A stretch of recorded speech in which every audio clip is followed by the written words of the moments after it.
Am I the a-hole for considering calling off my wedding because my fiancée refuses to sign a prenup after I found out she has a massive credit card debt? I am just a middle-aged man supposed to be getting married in a few months to my fiancée. We've been together for 3 years, engaged for 1, and for most of that time I genuinely believed we were on the same page about life values and most importantly honesty. For background, I've worked hard to build a stable financial foundation.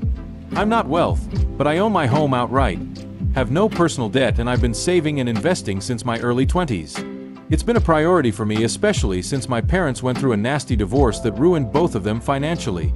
About a month ago, while we were discussing wedding costs, I brought up a prenup.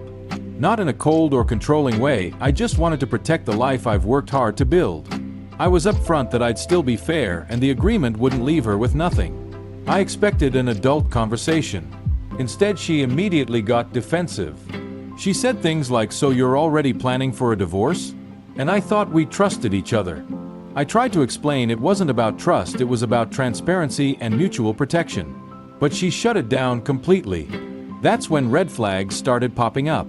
She became evasive every time money came up, and I started noticing weird things: credit card offers in the mail, a few missed payments on shared expenses she said she'd cover, and lots of "I'll handle it later" energy.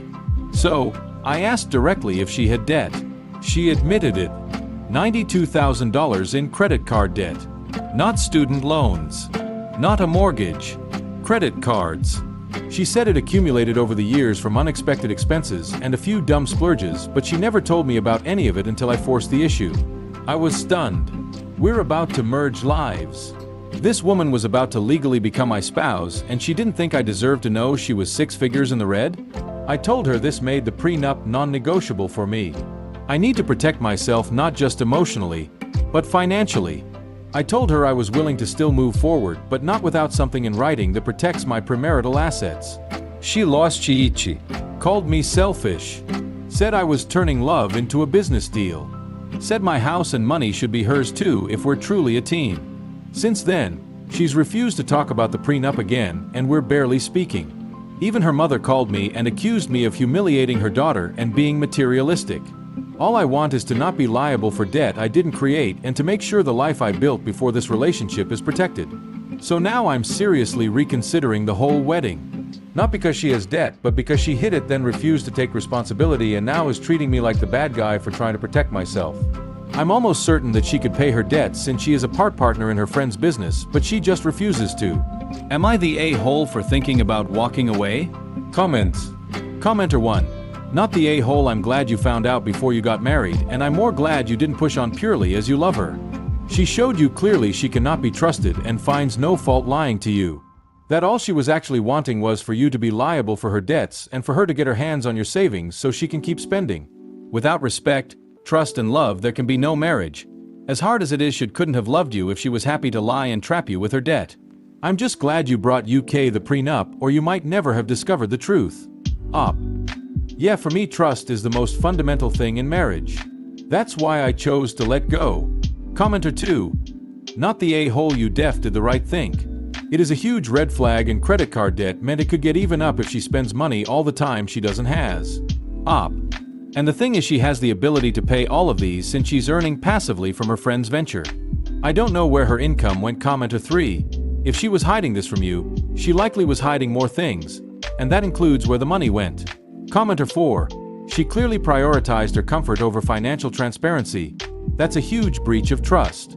Update. So I wasn't planning to come back, but a lot of people messaged me, and honestly, it's been a hell of a few days. Figured I'd give an update. So yeah, the wedding is officially off. After I posted, I tried one more time to talk to my fiancée, well, ex now. I told her I wasn't trying to be cold or controlling, I just needed to protect myself. I also said that if the roles were reversed, I'd completely understand if she wanted to do the same. I told her I could still move forward with the wedding if we signed a fair prenup. One that clearly said her debt is hers and my home/savings are mine if things go bad. I also said I'd go to therapy or counseling with her if this felt like a deeper trust issue. She didn't take it well. Said again that the prenup was an insult and I was basically planning for divorce. Then she started crying and said I was humiliating her and that I was destroying everything we had built over money. But that's the thing, it's not just about the money. It's about the fact that she kept a massive amount of debt hidden until she had no choice but to tell me. And even then, she only told me because I pushed for it. That's not partnership, that's avoidance. So I told her I couldn't go through with it. E qual de off deu wedding? It sucked. It still sucks. We told the venue canceled what we could and let people know. Her family is furious. Mine has been supportive but trying not to say I told you so. I've lost a lot of money deposit suit some family flying in from out of state, but honestly, that's nothing compared to what could have happened if I had ignored my gut. She moved out 2 days ago. We've barely spoken. E keep second guessing myself. Even now. I didn't want this. But I also don't want to wake up one day in financial ruin wondering why I ignored every red flag just to avoid hurting someone. Anyway, thanks for everyone who gave advice or just listened. I'm heartbroken, yeah, but I feel like I did the right thing. Das nicht make it easy. Just necessary. Comments. Commenter. But I also don't want to wake up one day in financial ruin wondering why I ignored every red flag just to avoid hurting someone. The other day there was an r/ask Reddit thread that asked what you would tell yourself from 10 years ago on a 1-minute phone call. I suspect your future self, 10 years from now, would tell you to call off the wedding. Story 2. Am I the a-hole for demanding to check my brother's girlfriend's bags before they leave my house? A bit of background here. I, 39F, have a brother, 32M, who I'll call Chase.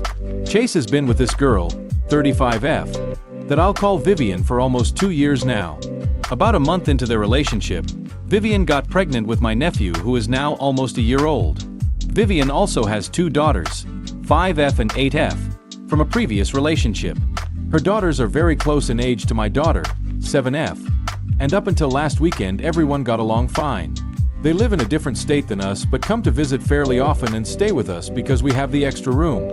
Last weekend they came to stay again, and about an hour before they left my daughter noticed that a few of her favorite toys were missing. The girls were playing all weekend, so I didn't think much of it and offered to help her look for them. After about 20 minutes of searching, we could not find the toys anywhere, so I asked Vivian's girls if they remembered where they were playing with them last. The girls said no, but acted a little guilty about it. I asked Chase and Vivian about it, and Chase said he saw the exact toys in the room that Vivian's girls were sleeping in. We went to check and they were not there. He asked Vivian if she had moved them when she packed the girls' things that morning, and she said they were not there. We went back into the living room and I saw Vivian's girls huddled close together over a backpack and quickly closed it when they saw we were there. Chase asked the girls again if they knew where the toys were, and this time they didn't say anything and just looked at their mom. Chase reached for the bag and Vivian lost it. She started yelling at me how dare I accuse her daughters of stealing, and she tried to snatch the bag away. Chase opened it and there were the missing toys plus a few more. I was absolutely furious. I told her I wanted to see what else she had and demanded she open the 2 suitcases. She said that was an invasion of her privacy and tried to take them and leave. Chase stopped her and made her open them. She had taken several tops, a few skirts and dresses, and a brand new pair of Nikes that belonged to my daughter. I took everything back and told her she and her girls were not allowed back into my home. I have since received several texts from her and a few unknown numbers telling me I embarrassed her and upset her girls because they were promised the items. Chase is upset with her but said I was too mean to her in front of everyone and that I could have handled the situation more privately. I do feel awful that her girls left crying, but am I the a-hole for how I handled the situation? Edited to add, answers to a few questions I keep getting. I am not sure who promised the girls the items. She would not elaborate, but I'm assuming it was her. She wanted me to pull her aside into a different room away from Chase and the kids to talk the situation out. Also, yes, I'm 99% sure the baby is his. He is almost a carbon copy of my brother when he was a baby. I do not believe the girls knew they were stealing the things. I really believe that their mom told them I said it was okay. We have never had problems with the girls before this. They really seem to be good kids. Also, I'll be talking with my brother tonight or tomorrow to discuss things further. Edit number 2. I will be speaking with my brother in about an hour. I have been in contact with someone that knows her and a lot has come to light. I will update again if my brother says I can, as it's his life and not mine. Vivian is not at all who she claims to be. Update 1. Thank you all so much for the responses. I'm sorry I haven't been able to get to everyone's comments as I really didn't think this would take off. I talked with my brother last night and showed him a lot of your comments and suggestions, and thanks to someone in the comments we now know a lot more about Vivian and the kind of person she really is. I will not be able to tell you all everything, But I can tell you that my brother and nephew are now staying with us while he gets a DNA test and proceeds to cut ties with her. I may have more to give you all in the coming days or weeks depending on what the paternity test says. Again, thank you all so much.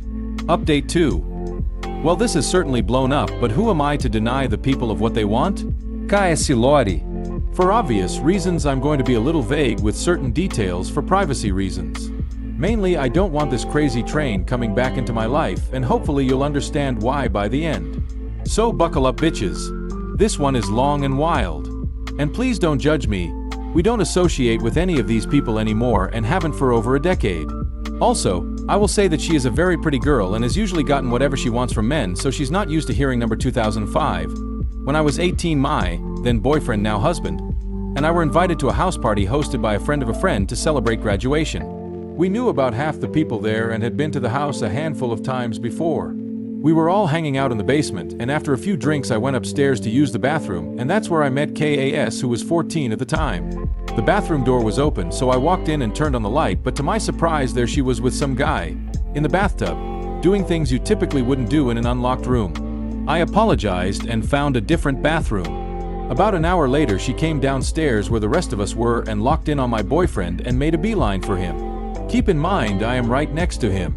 She tries to sit on his lap, and when he pushes her off of him, she pops back up like a demented jack-in-the-box and immediately starts screeching about how she was just playing "You aren't even hot," and "You could do so much better than her" to him. We stayed another hour or so and left.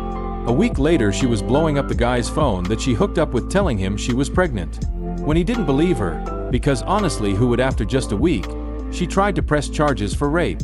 I do know my boyfriend and I both had to talk to a police officer because we were both there and I was the one that walked in on them.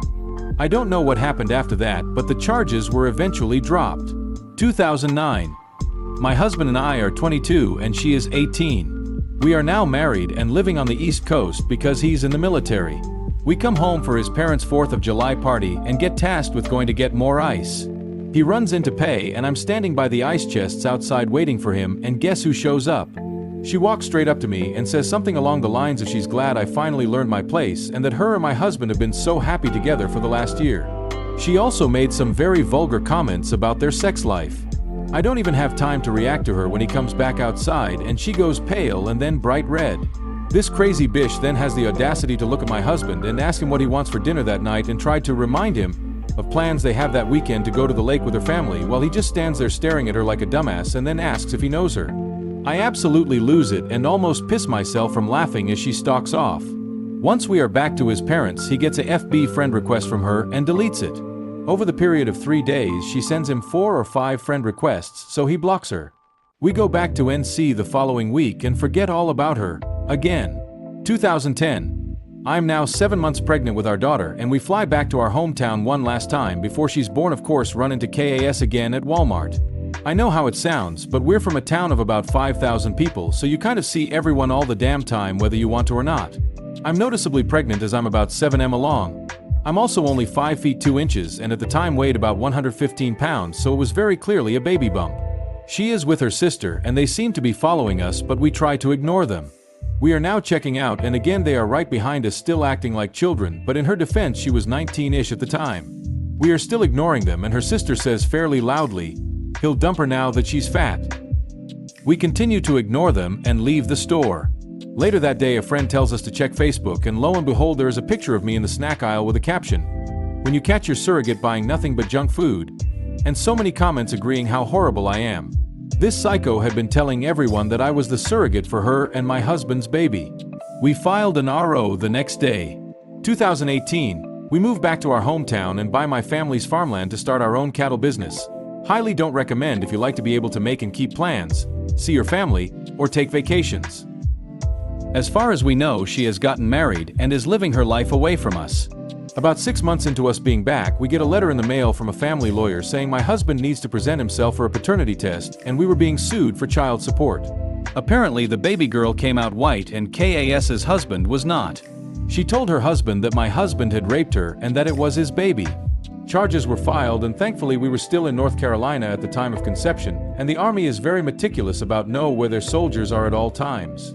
The rape charges were immediately dismissed, as was the paternity test and child support. We filed another RO and installed cameras all over our property. Her husband ended up adopting the baby and they stayed together. 2020, she makes the front page of our town paper. Apparently, KAS had had another baby girl who also did not match her husband's skin tone.